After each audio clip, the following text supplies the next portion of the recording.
Hello everybody. All right, so I've got my laptop over here off to the side, as you can probably see. And stop the sound. There we go. And today we're going to talk about sumps. So I wanted to get into that, but I spent, I don't know, the last 30 minutes trying to rearrange this room, so I'm completely out of breath. Can you hear me okay? Hi from Florida. Hey, Brian. I see all kinds of names. Okay, great. We have sound. All right, so let me get myself arranged here a little bit better. Today's topic is about sumps. I'm going to be, talking about this, and I'm going to look this way to see the chat, and hopefully I can keep up with you guys. Maybe I'll bring it a little bit closer. And so the reason I thought I'd talk about this is because, it's something I actually, full disclosure, I build sumps for a living. I mean, that's why my name's on the front. These are my product. But I want to go into how they operate and kind of answer your questions because I know those come up. Normally I'd put the laptop right there, but then it's in the way. So we're just going to kind of deal with me looking off camera. This right here is a square sump that fits under a cube tank. This one is 20 by 20 by 16 inches tall. I really like to make sumps 16 inches tall, no taller. And people send me requests in email, and they say, can you make it 18? Can you make it 20? Can you make it, And the taller you go, the less room you have to get stuff into the sump because of the height of the stand itself. The opening that you have in the front of your aquarium stand. A lot of times that situation is pretty narrow. And so let's say you had this inside of a cabinet, and there was wood coming up the front and the bottom. That doesn't matter. And then you have wood right about here. That gives you space to put a skimmer through here, reach in to get the collection cup off, reach in to get the filter sock out, reach in to put a refugium light right here, and now that light's in your way. So you're now having to reach over a light, which makes it even more complicated. In that situation, because this is the refugium zone in the front, you would have to be able to move the light out of your way to reach into the back to get to things you need to get to. Now obviously the taller the space you have, the more access you'll have. I'm going to turn this slightly to kind of give you a better perspective of how this sump works. This entire compartment on the front is the refugium zone. Water is draining into here, flows straight across, and then flows through these teeth right here into the return zone. And then this area back here, this is where the protein skimmer would stand. This is where the water drains into what I call the bubble tower. And water would then go into here, the skimmer is skimming it, and then water flows through these triple baffles. It goes under, over, and into the return zone. So you've got the refugium draining here, you've got the skimmer zone draining here into a combined return section, and this is where the return pump would be, possibly another reactor of some kind, whether it's carbon or biopellets or GFO. And then you can put your heater in the skimmer section or in the return zone, depending on space. Obviously, the smaller the tank, the less room you have in your sump. Can you guys see this okay? I mean, if I move the camera closer, then I'm no longer in the shot, but I don't know if you need me in the shot. The two things I wanted to talk about in this particular sump was this elbow right here. And you may wonder, well, why is it so high, or shouldn't it be more submerged? Wouldn't it make it more quiet? Well, the water line is basically this high in the refugium zone. It's the same height as the base of these teeth, maybe a fraction taller. And so as water pours out into this zone and trickles across the top, water flows out and air can breathe out of the pipe right here. And we want that because if it's breathing out and it's just trickling water out into the refugium zone, it should be much quieter than if it was underwater and it's burping up water and air with every single bit of water that goes into the refugium. Also, I recommend that 25% of the water draining down from the tank go into this section and 75% go into the skimmer section. This one here, someone asked me what it cost. I don't remember. It's on my website. Maybe it's $325. Maybe it's higher. I really don't remember that price. This one was built for a customer a while back who wasn't ready for it yet, so I said I wanted to use it in the video, and they gave me permission. So this is the first sump I want to talk about, and I'm happy to answer any questions about this. The turnover rate, as asked by Cedric, is how fast your return pump is. So if you put a really big, powerful return pump in there, you're going to send water shooting through all the zones, and I really don't recommend that. for many, many years, I've been recommending that you have the turnover rate going through a sump to be 3 to 5 times the size of the aquarium. So if you have a 100-gallon aquarium, I'm suggesting 300 to 500 gallons an hour. And I know many of you will go faster than that, and that's okay, but slower flow through the sump is perfectly fine because you want the filtration to be able to do its job. And to slingshot water through there leads to a couple of problems. You know, the filtration isn't catching it as quickly. Secondarily, you end up tending to deal with microbubbles, which would then go into the return section, into the return pump, and blow into your display tank, and your display tank is filled with these microbubbles that are obscuring your view. And a lot of people really aim for that crystal clear water.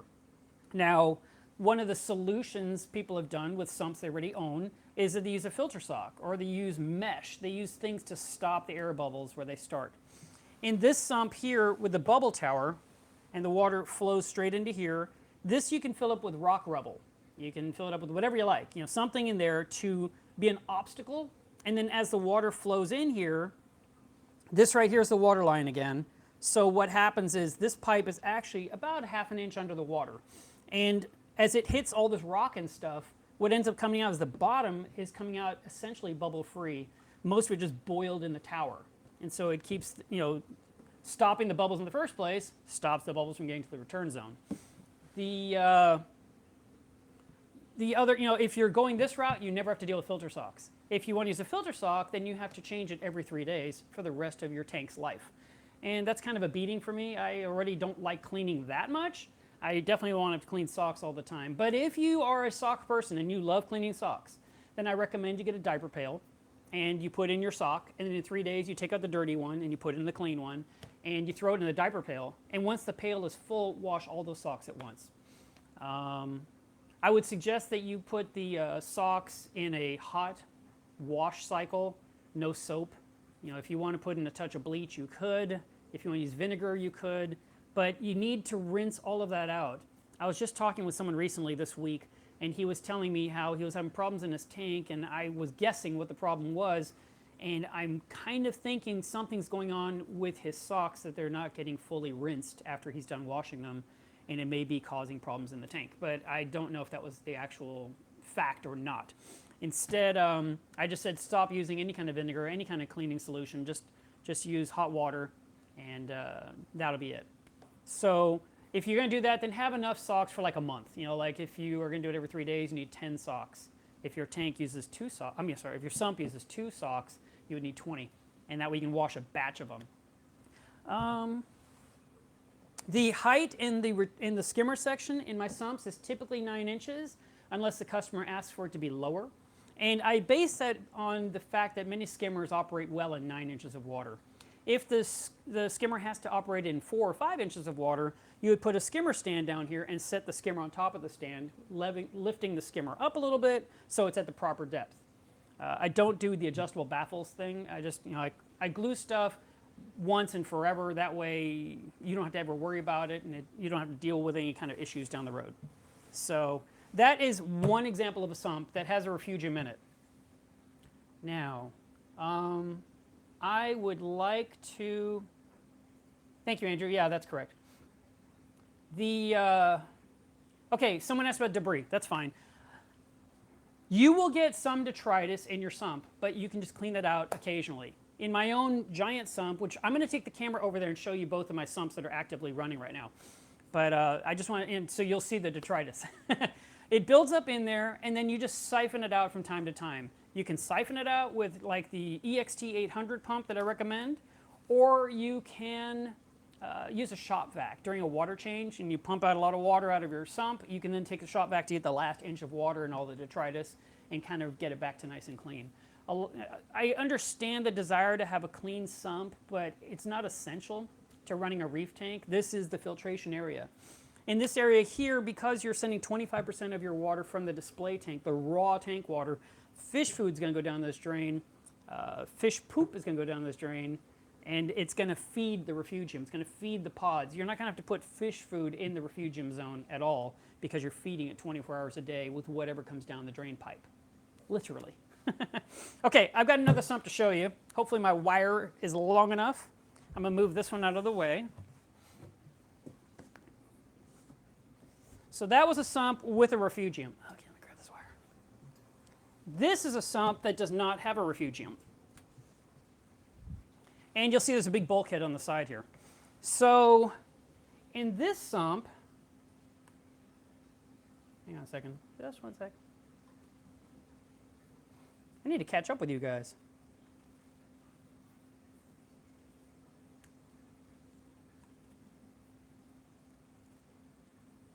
I must have hit pause in here accidentally. Okay. Fishaholic asks, should the skimmer section be before or after the Refugium Zone? And this one here will cause a little bit of controversy. I've always said to skim first and then have a refugium separately. In that last sump I showed you, they don't matter because they're running independently. So you've got the refugium running into the return zone, you've got the skimmer section running into the return zone. Neither one affects the other, and it's perfect. And that's one of the reasons I build my sumps that way. I actually prefer to have two drains going into a sump and let the water combine in the middle, versus having all the water going to one end and working its way across the sump. So in the case of going straight across, I would skim first, and then I would go to a refugium, and then I'll go to return. The downside of that is you can't control the flow through the refugium. It is going to be the exact same amount of water moving across the system 24 hours a day. And so if you're having a lot of water moving through, you're going to have a lot of water moving through the refugium and then into the return section at the very end. I realize this sump is a bad example because it doesn't have that third compartment, but I'm just demonstrating. And if you can, but if the refugium's at the opposite end, like you'll see here in a minute, water flows in there, you've got water flowing in here, the two combine into the center, and that avoids it. Now, if you were to put the refugium first, which is the Triton method, then what you've got is you've got a very tall baffle right here, like up to here basically. And this is all filled with water, and then it pours over into the skimmer section, because that's how they recommended it. Well, the skimmer pulls things out of the water, and it definitely can pull out all those little pods and things you're growing as live food for your display tank. So if you're thinking of just having a refugium just for the benefit of growing macroalgae and preventing microalgae, which would be hair algae, Dubracia, or Bryopsis.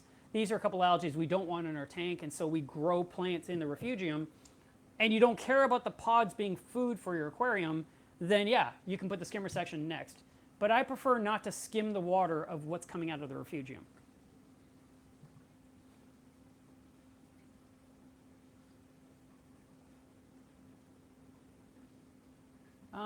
Okay.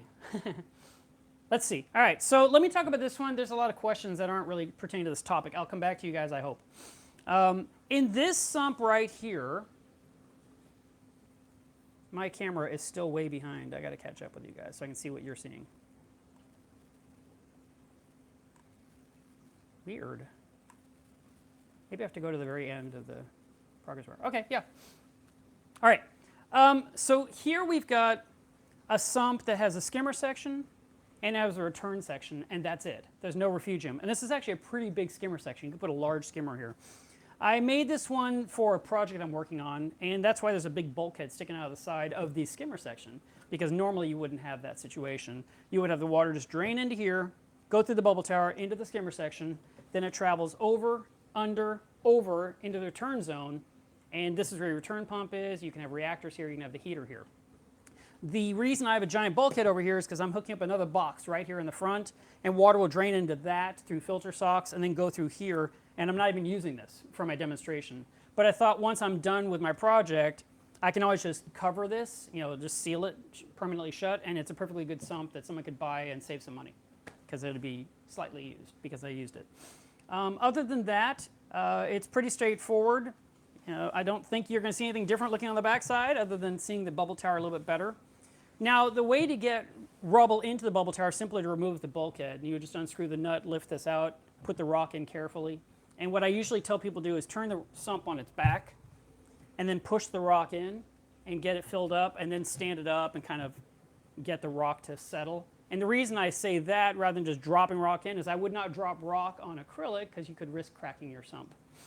So, all right, now that we've done that, I want to go ahead and show you some real sumps. So I'm going to pick up the camera, and we're going to travel into the fish room, and you're going to see what's going on over there.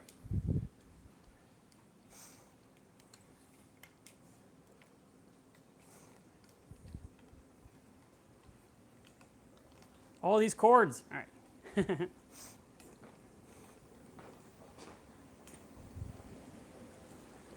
Turn on this light.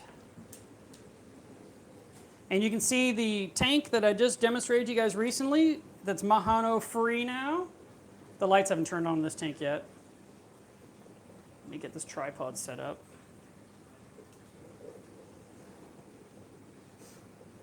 And I think we will, well, let's see. I think it's easier to lower the tripod.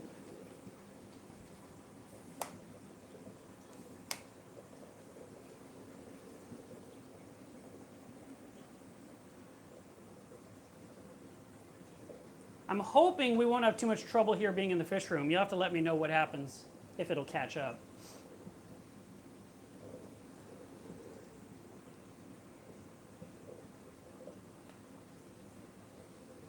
All right, anyone have any problems with this? No? Yes?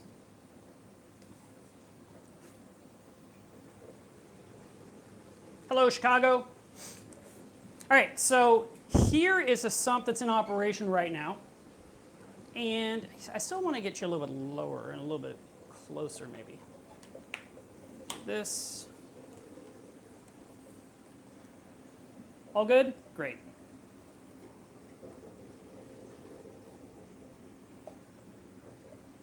Just a second, getting it organized. Bay Area reefs, I'd be happy to. That's what I do for a living. All right, so here's our skimmer section, obviously with a big protein skimmer in it. And in the back is the bubble tower. And I've got a small pump down here that's pumping water straight up under my dosing tubes. And that way, as the solution hits the water, it makes it move. But if that pump wasn't there, this water would be a lot more still, because water moves quietly across, under, over, and into the return zone. And over on the other end, water is going into the refugium, which then flows through these teeth into the return zone. So that's an example of a Model F from my website. And this is a sump that a lot of people copy. They really like this layout. And it's something I've recommended now for, I guess, 15 years. The drains themselves, let's see what you can see. Okay, you can almost see it. I'm going to raise this up just slightly. This drain right here is the first drain, and it's because there's two drains in the frag system. This drain goes straight down into the refugium. The reason there's a ball valve here is that way I can close this valve and control how much water comes out.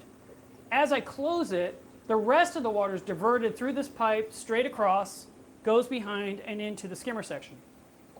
The second pipe is this one in the back. It just goes straight across and into the skimmer section. So that is how you can have two zones filling up with water with two drains, and you can make it 25% over there, and you can put 75% over here. And as you can, I'm going to move this camera a little closer. Let me pull this off of here.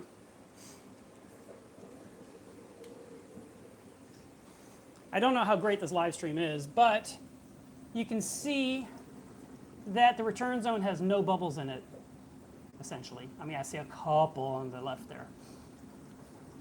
But you've got your refugium zone, which is filled up with macroalgae.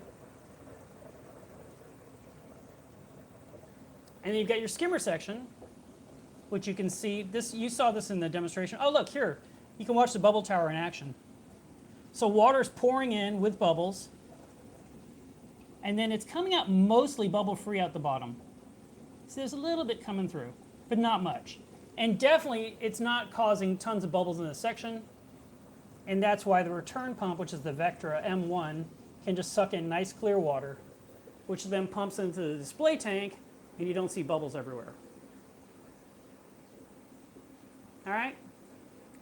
The macroalgae I have in this tank right now is feather caulerpa. All right, now I want to show you the other sump, the big sump.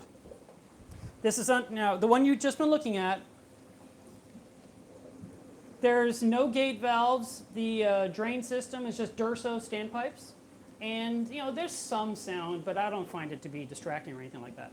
All right, so now we're going to look at the bigger sump. I need to change this light to this direction for y'all. Can you see that okay? And I'll move this tray out of the way because it's a little distracting.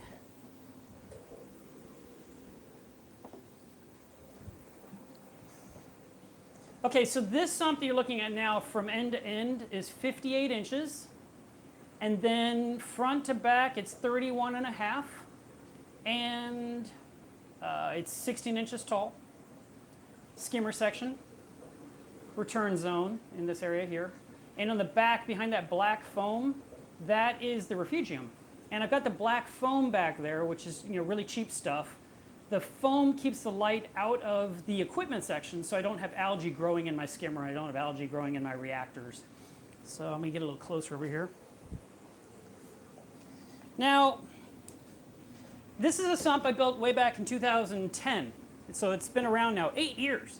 And at some point, I just want to replace it with a new one because I make stuff a little bit nicer now, and I'd like it to look a little bit better. I mean, it's totally functional, but for the most part, I'm very, it's great. I don't really know what else I would change. I had to make the sump really big originally because I had a different skimmer in here. The Nio skimmer now I've been running for, I think, 3 years, has a smaller footprint. So I actually have a lot of space right here. I could put reactors here, here, and here. And then I have this big area here for a giant filter sock that I use very rarely. I might put in a sock 3 or 4 times a year just to polish the water during a deep clean. And down in the bottom, if it wasn't for all these tube worms all over the acrylic, you'd see a big pile of detritus right now that I need to siphon out of the system. Then I have a reactor here. This is carbon. It's already old. It's no good. It's doing nothing for my system, and it needs to be removed. And so I will just close the ball valve over here, stop the flow going to this reactor, and remove it, clean it out, put fresh carbon in. This is a calcium reactor. I'm sorry I couldn't do the calcium reactor video this week because I didn't get that part in yet. And then this is the plumbing that's going up from a Biz 200 return pump. This right here is the ATK, which is the top-off system from Neptune Systems. And then I've got a couple of heaters here in the return zone. I also have, this is the output of the calcium reactor. This is the output of the magnesium dosing that gets added to the tank. There's a cooling fan right here, and there's a manifold over here. And then down here is an intake for another pump, which is the L1. I got to move the camera, I'm sure you can't see it.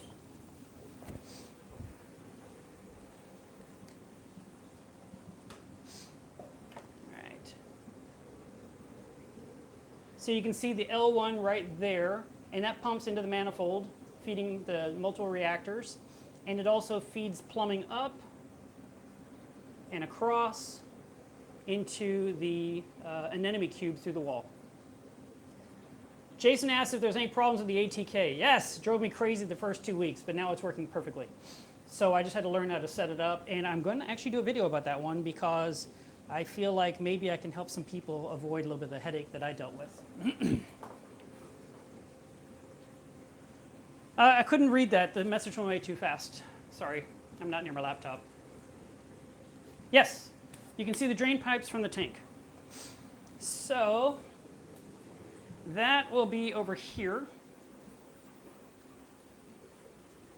Let me block some of this light. There we go. And so you can see there's 4 drains on the tank itself. And they are all Durso standpipes inside the overflow box. That's the overflow box up there. Ignore this. These are not part of the system. So that kind of gives you an idea of the tank itself with Eheim auto feeder on an Eheim chimney that I make. Just goes straight through these drains and then flows down to the sump. And I used a bunch of unions right there. I actually reduced from 1.5 inches down to 1 inch before it goes into the sump. I've never run bean ammo, never once. Now over here, you can see the water is draining into another giant bubble tower. And I can't zoom in, but I can take the camera and stick it in the sump for you. So you can see all my drains go into the bubble tower. The bubble tower has a lid on it to muffle the sound, and that worked immensely well. The one thing I hear in my tank now is the water flowing through the teeth into the overflow box because the sump is completely quiet. Yes, my tank has an external overflow box. So that would be for a 7-inch sock. There's the detritus I told you I've got in my sump that I need to pump out. And then over here is the Abyss pump that's submersed. You can also run it externally. I just chose to stick it in the water. What I did for the steel stand is this right here. That's actually a piece of acrylic. And the stand sits on top of the acrylic, and then the acrylic is on top of, what do they call that stuff? It's some kind of a really hard material they use to make shims with. And all four corners are sitting up. So the stand actually isn't on the floor, it's up a little bit. And this stand also is from 2010. And there's my waste collector. Now I'll show you the refugium, because the refugium light is on. This is the same sump. And you can see how the water enters right here and just flows across. And half my refugium is dead because of the brick that I tried. I blame the brick. I don't know. So it's a simple drain system. Comes down. One line goes in the refugium. 3 go into the skimmer section. 75%, 25%. Worked out perfectly. All right.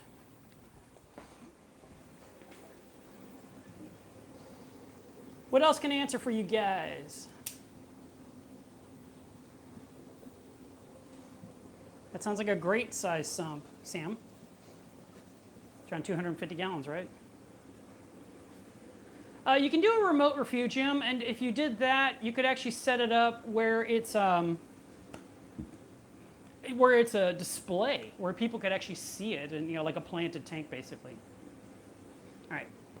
I don't think there's anything else I can show you in this room, so I'm going to go ahead and take you back to the other room.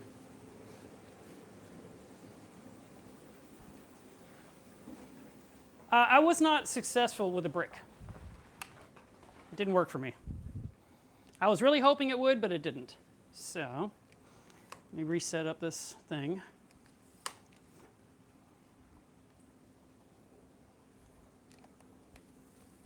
Sorry, it takes a second to get the tripod legs extended and locked back into place. Yes, I did. I used the Brightwell export, nitrate export.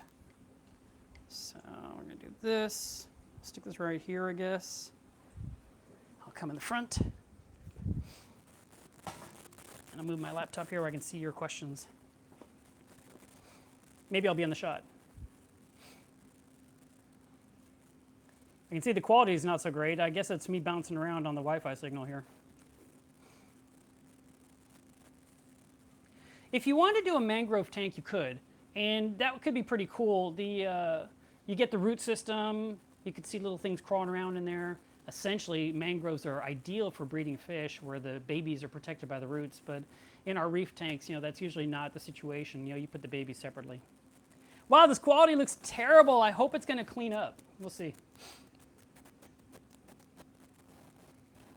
Now, you asked, is the benefit similar? Mangroves are slow growers, and they're a little bit of a challenge. A few people are experts at it. Like Julian Sprung, not only does he have access to them, but he can grow them into giant house plants, which is awesome. But they're kind of slow growing, and in that regard, it's kind of a little discouraging. Could they pull out the nutrients out of the water fast enough? I guess if you had a lot of them, if you had like 20, 30, 40 mangroves growing, yeah, essentially they could do something. Or once it's big, then it would do a good job. But when you're starting off, it'd be pretty slow. I don't know what's in the brick TMG.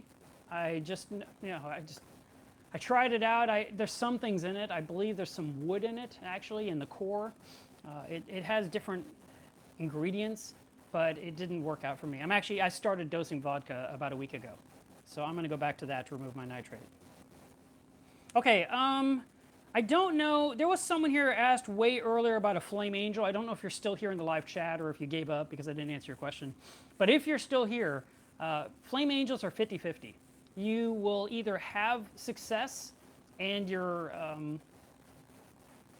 flame angel will not bother anything, or your flame angel will pick on everything you own. And that is the truth of flame angels.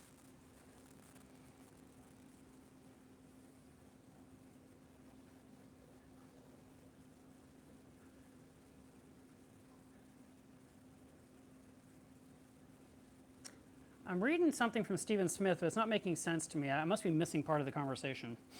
You're asking about what is between the stand and the floor, or between the stand and the aquarium? Between my aquarium and my stand is a sheet of plywood. And what's underneath my stand on the floor is this composite material. That's what I was trying to think of. That leveled it all out perfectly and protected it from water damage in the case of some water flooding. I used plywood because that's what I was told to use for marine land.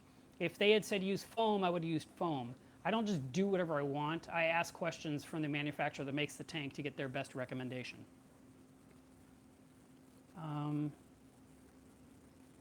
Abdelatif asks, can I discuss dosing iodine?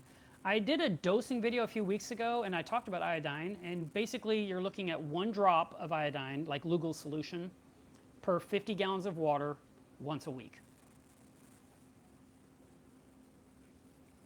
Sam Kent asks, what do you recommend for lighting for a holding system for 2 or 3 weeks? What is it you're holding? If you're holding fish, you don't need any lighting. If you're holding corals, you're going to need a light that grows corals.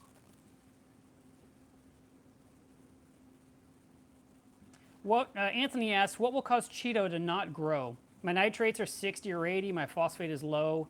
I've been dosing Nopox, but no growth in my refugium. Well, Nopox is designed to remove nitrate and phosphate. It's not going to help Cheetomorpha grow. It's not going to help any macroalgae grow because you're taking things away. Your nitrates are crazy high. They're like mine, which isn't exactly something to brag about. But your phosphates might be a little too low. It also could be that you need to dose some iron to get your plants to grow more. And that might be what happened. My brick might have been stealing the iron from the water from my aquarium. Mr. Reef Buster talks about static electricity in his sump. Static electricity? I mean, if you have a cut on your finger and you put your hand in the water, you get shorted. You feel the shock. Because if you do, you're going to need to unplug everything and then plug in one item and put your finger in the water and test. Obviously, that is the ridiculous way of testing. It'd be much smarter to test with a voltage meter. And I have an article about how to test for stray electricity in the aquarium on reefaddicts.com. Just type all of that into Google, and it'll take you straight to my article and shows you exactly how to measure step by step. But if you're going to use your skin as a testing ground, then I would unplug each item and then plug that item in until you find the source. It could either be your skimmer pump, it could be your heater, it could even be the power cord to the lighting over the refugium section. You'd be surprised where power can come from.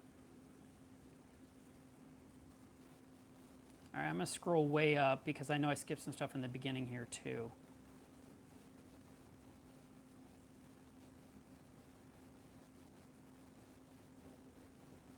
Oh, yeah, I didn't mention that. Nasty Nemo, great name, mentioned that he's using the roller mat, the filter mat, to remove stuff where you don't have to deal with socks. And yeah, I forgot to even mention that. That is definitely an option these days. There's probably 3 or 4 companies that have made one over the last year. So that is something to look forward to and something that you could use instead of socks and never have to wash a sock again in your life. But you have to have room to install that gizmo. One that comes to mind is called Clear, K-L-I-R.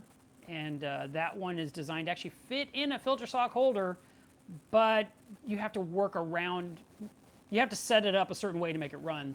Where if you were to get one of their sumps where it's designed for that device, it'd be a little bit more efficient. Someone is asking something in Spanish or Italian or Brazilian, and I don't know what you're saying.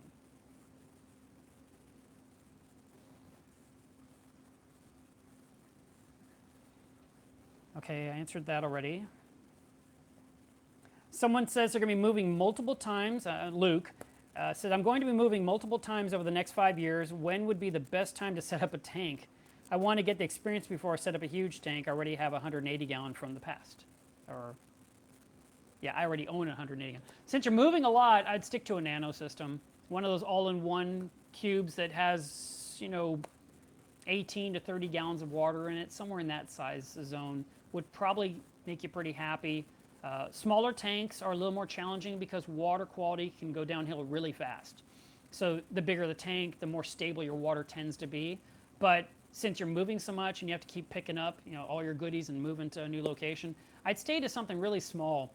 because not only are you having to move the system itself, but all the livestock inside of there, what are you going to do with it? Are you taking it with you to the new location? And how are you going to handle all that livestock? So I try to keep things as simple as possible, just to kind of get your fingers wet and make yourself happy.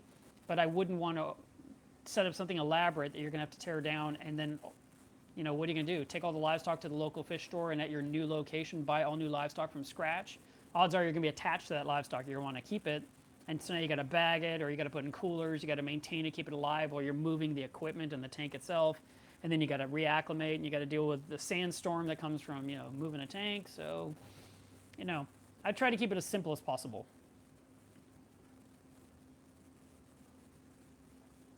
Fishaholics asked earlier, should the refugium have lower flow of water? And yes, you want to have slower flow, so that way the light can penetrate the water and hit those plants and get them to grow out. I find that the more turbulent the water is, the less growth I see on macroalgae. I just feel like, unless you have some ridiculously powerful lighting, which, you know, nowadays we have LEDs, you can get away with almost anything. There's a chance you could make it work. But, you know, in the past when we were trying to do it with T5s, with power compacts, you know, with some people had a metal halide bulb over the refugium. Some used VHOs. You know, there's a lot of different methods, you know, anything we had in our disposal. But I found that when the water was really moving hard, the light wouldn't get very deep into the water, and so the plants would barely grow. But when we slowed that flow through the refugium, the light penetrated and we had a lot of good growth.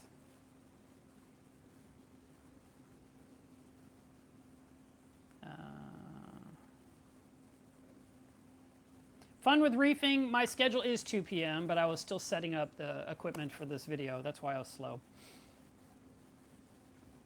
And it looks like the quality of this video is going to look terrible forever. I don't know why it won't clean up. Yeah, I know, it's blurry, it's out of focus. I don't know, I can't really do much about it. It's not like you can just touch the screen and it comes to life, you know? All I can do is shake it. Shake it hard. Sorry, guys.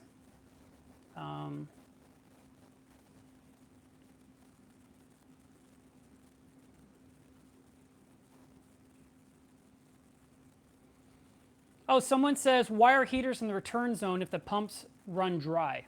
Well, your pump should never run dry. That shouldn't even be an option. That should never happen. And my heaters are in the bottom of my sump. They're touching the acrylic. And if I have water that low, I should have gotten a bunch of notifications already from my Apex telling me that there's a problem. But you know, you can put the heaters wherever you find your comfort zone. If you like them in the overflow box, if you like them in the display tank, you can do that. You can put them in the skimmer section. You can put them between the baffles if you have adequate space to slide them into that spot as well. But getting it into the, you know, having heaters in the return zones, totally acceptable. Water flows right across them toward the return pump, and it does its job. Brian says, what is the light you use on your Mahano Refugium? You are so mean. There are no more Mahanos in there. That is a frag system. And it's got a Radeon 2 and it's got a Kessel over it. And then on the main refugium under the display tank, under the reef, wow, the reef looks really pretty right now. I have a unique LED lighting, but that company went out of business a few years ago. They were locally based.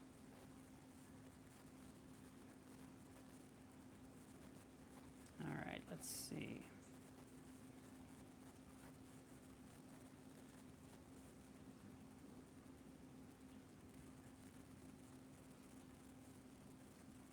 All right, any other questions?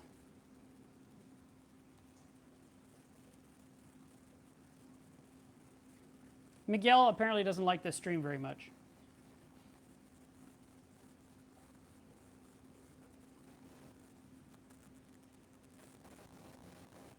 Dustin asks, is there any way to prevent an overflow from losing its siphon?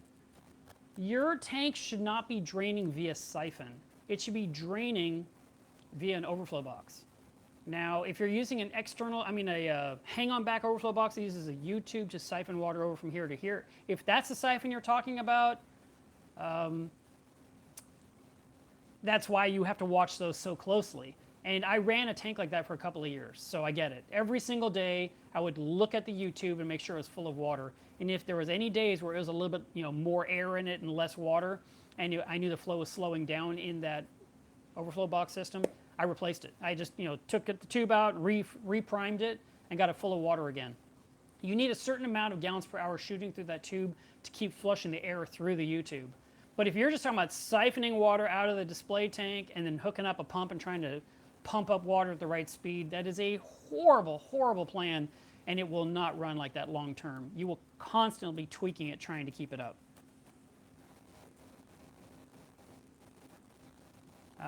Harrison asks, what are your take on bare bottom tanks? I hear it's easier to control your nutrients. That's probably true. I don't like the look of a bare bottom tank. To me, when I see a tank that has just glass on the bottom or acrylic on the bottom, it kind of reminds me of a museum display, and I don't find it appealing. Instead, it just seems to be more like, looking at the crown jewels, But I mean, some people have chosen to live with that type of setup in their home. They like it. And they will siphon out all the detritus. They can make corals grow across the bottom of the tank, like chalices, green star polyps, coralline. They just enjoy having, they think that makes their system run better. Personally, I don't agree with that. I don't like the look. When I've gone diving in the ocean, I see sand and I see rock. And so that is what I put in my own reef. Briar Patch asks, off-topic question, what are you feeding your nems and corals? Are you still feeding bananas? Bananas are very rare. I do that occasionally as a treat. Spock loves it, and then the other tangs, of course, eat it too. So the purple tang, the yellow tangs. I've watched the Antheists. They all get bites of banana, which is kind of crazy, but I love it, and I love doing it. But I mean, I'm talking about, when I say rarely, 3-4 times a year. It's not very often. I used to do a little bit more. I used to eat a lot more bananas, and so I did it more frequently. But my doctor told me, don't eat so many bananas. It's not good for you. So I have less bananas, and so my reef gets less bananas. I don't feed the anemones anything. I only feed my reef tank. And what I do is every day, the auto feeders drop in they drop in flake food. And then the evening, I feed Rod's food, which is going to be Rod's eggs, the fish eggs, his original mix. I throw in some mysis, like PE mysis. I throw in some krill, and I put in some bloodworms. I mix all that up, let it thaw in tank water, and then I put a little bit in the clownfish tank. I put, with the anemones. I put a whole bunch in the reef, and I put a little bit in the frag system that I just recently cleaned out. And you know what? I got to tell you, now that all those mahanos are gone, the fish get to eat more. Because when I'd put that food in, it got stuck on all the little anemones, and they were grabbing it all, and the fish got less. And now there's food blowing around for a couple of minutes, and they all get a chance to eat, which is a great solution. I'm really happy I was able to remove that.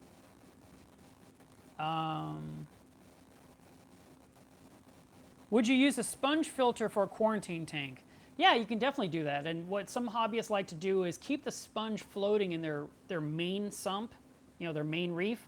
And that way, when they have to set up a quarantine, they can take the sponge out and put it in the quarantine tank to instantly populate it with new bacteria.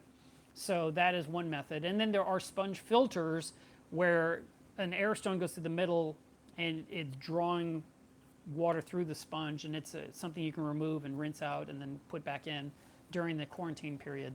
A lot of times, the simplest filter for a quarantine tank is going to be a hang-on-back filter, like the Whisper brand, or what's the other one I'm thinking of? Well, there's lots of hang-on-back filters where they have a wheel on them. I would not use the wheel. I'd remove the wheel. And you would put in the filter that goes down in like a cassette that is, it's basically floss and carbon. And those you take out and rinse them out once a week, and then about once a month you replace them. Mike, I'd say, if you were to come here, you could find 7 or 8 or 9 mahanos in that tank. They're all really tiny. And I have been literally scouring the tank every day looking for more. And there's just a couple in a bad spot where I got to pull the rock out again and rip off 3 more. And the one rock that seems to be the most offended by the clownfish is the one with all the big anemones on the top. And they were not happy with me, but they didn't have the guts to attack me, which is good. And I don't really want to piss them off. I just want to get the last of the mahanos out. So I'm trying to give them some cool down periods so that way when I reach in the tank again, because I don't want the fish to be aggressive. Once clownfish start biting me, I remove the clownfish. That's the end of it. They go to someone else because I don't want any kind of fish in my tank that will bite me when I'm spending so much time and money to keep them happy. That's just unacceptable.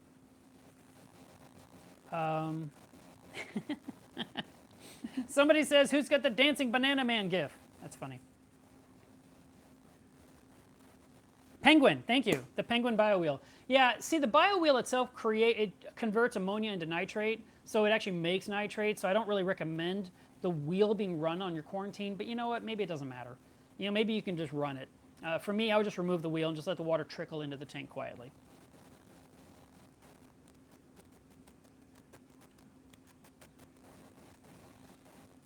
Well, guys, we've been on this for about 45 minutes. I can see the quality is terrible.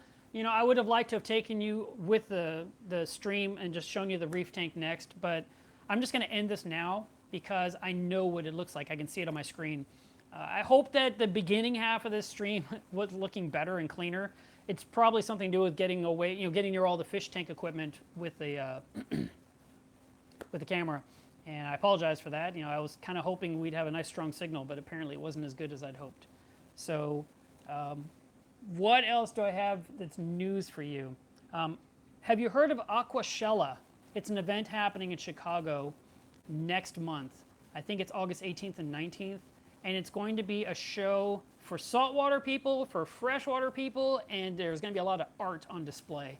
So that's pretty cool, and I'm going to that. Now, there's going to be a few YouTubers there. And there's a number of sponsors. There's a lot of vendors that are going to be there. There's going to be a chance to buy corals and dry goods and probably even fish and art. So check out Aquashella. Google it if you have to. You'll find it on Facebook. It's really easy to locate. There's a lot of discussion about it right now. And MACNA is coming up in September. Other than that, my normal spiel is to tell you to test your water today. It's Saturday, and we want to pull out our test kits. Test kits are only good for a year. And if you're not using them every single week, then number one, you're doing a disservice to your tank. And number two, you think the kit is still good and you keep using it even though it's 2, 3, 4 years old. And your results may not be as great as the kit is indicating because it's so dated. So make sure that you are using your kit every single week. Post your results on Instagram. I like using Reef Trace. It's a great app for iOS and Android users. Reef Trace is $3.99, and it has all kinds of neat features in it and allows you to track your water parameters and graph it over time and see how your system is doing. And you can share it to social media. When I share on Instagram, I always do hashtag water testing, hashtag post your results. And then I say to do @melevsreef. By the way, there was a meme war going on Instagram, and that was fun. These were all new memes people were making on the fly. And there was a great one where it talked about having an aptasia problem, and it showed the side of a fox-faced fish that had an aptasia on his body. I would say that meme wins hands down. I don't know how you can beat an aptasia living on the side of a fish. Guys, have a great weekend, and I will have another video coming out for you next week. Bye.